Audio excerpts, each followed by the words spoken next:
आज एक बहुत ही इम्पॉर्टेंट टॉपिक पे बात करने वाला हूँ एफपीवी ड्रोन से रिलेटेड। मेरा आज ड्रोन शुरू नहीं हो रहा है। मैं स्मोक स्टॉपर से चेक कर रहा हूँ। 1 एम्पियर से भी नहीं हो रहा है और 2 एम्पियर से भी नहीं हुआ था। मैंने चेक किया था, वो वीडियो में नहीं है। और ये शुरू इसलिए नहीं हो रहा है क्योंकि आज मैं गया था फ्लाई करने। बहुत बढ़िया, मैंने बैटरी फुल चार्ज किया, सोचा आज बहुत देर तक फ्लाई करेंगे।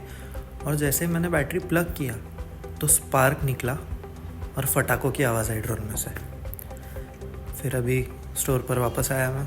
ड्रोन को मैंने ओपन किया, देखा कि टीवीएस डायोड में शॉर्ट सर्किट हुआ है।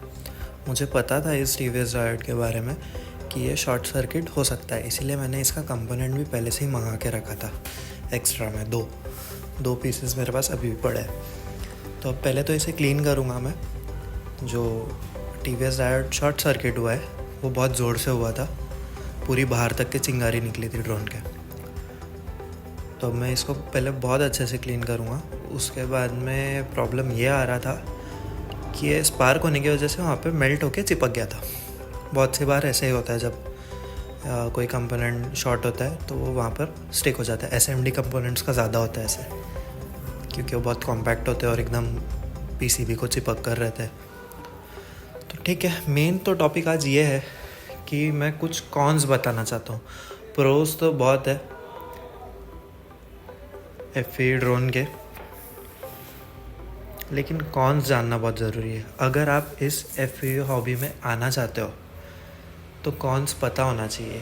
प्रोस तो बहुत है कि इसमें एक बार आ जाओगे तो इसमें इतना मज़ा आता है। जो गॉगल्स में हमको दिखता है, दुनिया अलग ही नज़रिए से देख सकते हो आप। कभी देखे नहीं हो, यानी हर कोई एक्सपीरियंस नहीं कर पाता है ना, कि बर्ड के जैसे बहुत ऊपर से पूरी दुनिया दिख रही है, माउंटेन्स दिख रहे हैं, बिल्डिंग्स दिख रही है। कब देखोगे आप लाइफ में? बहुत मुश्किल है। शायद प्लेन में बैठेंगे तब, लेकिन वो इतनी सी खिड़की में से दिखता है। गॉगल्स में क्या होता है कि बहुत क्लियर दिखता है, ऐसे लगता है कि हम खुद हैं वहाँ पे। तो ये तो प्रोज है। कॉन्स ये है इसके कि अगर आप फाइनेंशियली स्टेबल नहीं हो या आप इतना ज़्यादा खर्च नहीं कर सकते हो, एक्स्ट्रा मनी नहीं है आपके पास, तो इस हॉबी में मत आना। इस हॉबी में तभी आना कि आप 5-7 हज़ार रुपये, 6 हज़ार रुपये ऐसे ही खर्च कर सकते हो हर महीने इस ड्रोन के ऊपर।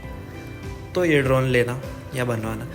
हर बार इतना खर्च नहीं होता है, लेकिन मान के चल सकते हो कि 1000 से 2000 रुपये तो हर महीने इसके पीछे एक फिक्स्ड कॉस्ट है।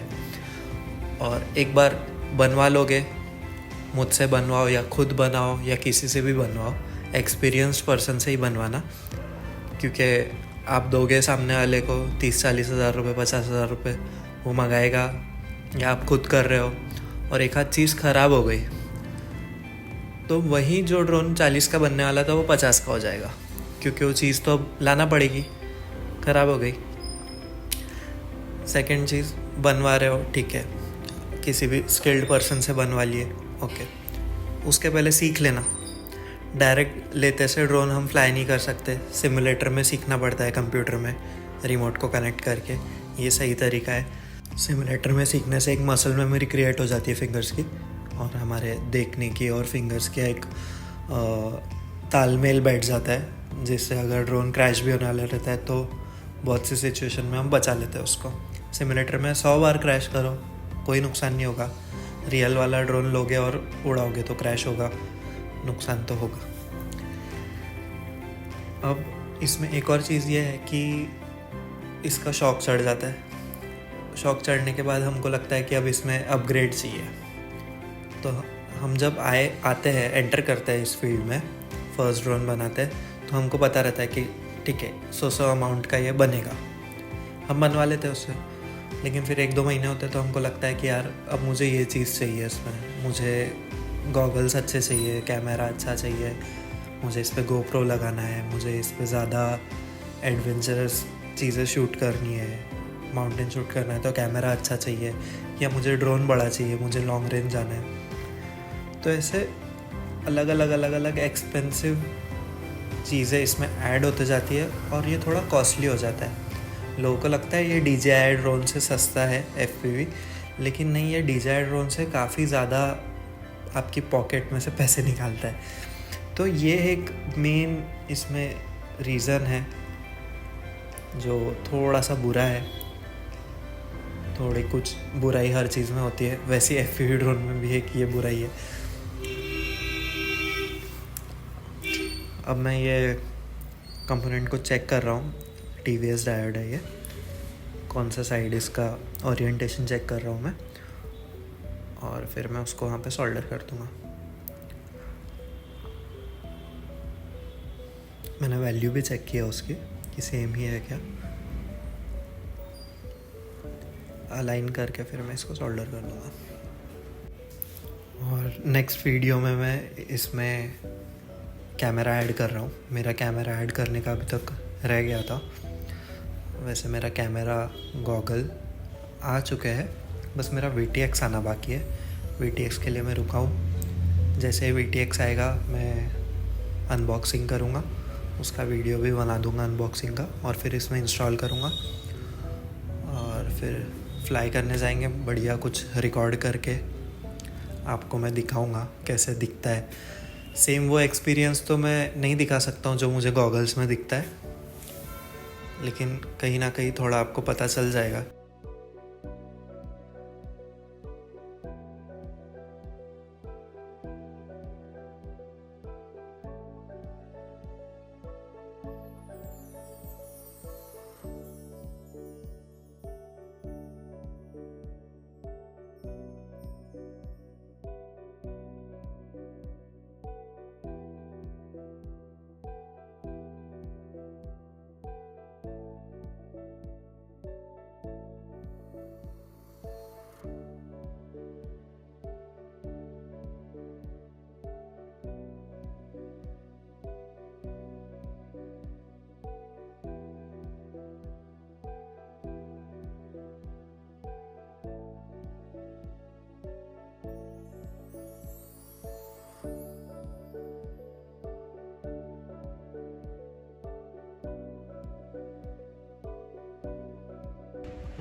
Thanks for watching. Next video में मिलते हैं। Bye bye.